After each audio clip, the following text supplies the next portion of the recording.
காங்கிரஸ் கட்சியும் விஜயை காரணம் காட்டி கடந்த சட்டமன்ற தேர்தலை விட கூடுதல் தொகுதிகளை பெற்றுள்ளது. 28 தொகுதிகள் காங்கிரஸ் கட்சிக்கு ஒதுக்கப்பட்டுள்ள நிலையில், இந்திய கம்யூனிஸ்ட் கட்சிக்கு கடந்த தேர்தலில் போட்டியிட்டதை விட ஒரு தொகுதியை குறைத்து ஒதுக்கியுள்ளது. கடந்த தேர்தலில் 6 தொகுதிகள் போட்டியிட்ட இந்திய கம்யூனிஸ்ட் கட்சி கூடுதல் தொகுதி எதிர்பார்த்ததால் தொகுதி பங்கீட்டில் இழுபறி நீடித்தது. முதல்வர் ஸ்டாலின் தலையிட்டால் ஒரு தொகுதியை குறைத்து பெற்றுக்கொள்ள இந்திய கம்யூனிஸ்ட் ஒப்புக்கொண்டது. அதே நேரத்தில் மற்றொரு இடதுசாரி கட்சியான சிபிஎம் கட்சியுடன் இன்னும் தொகுதி பங்கீடு ஏற்படவில்லை.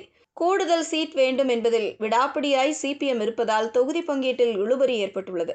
சிபிஎம் கட்சியுடன் தொகுதி பங்கீடு தாமதமாகி வருவதால் பிற கட்சிகளுடன் பேச்சுவார்த்தையை தொடங்காமல் திமுக உள்ளது. திமுக கூட்டணியில் உள்ள மிக முக்கிய கட்சியாக விசிக உள்ளது.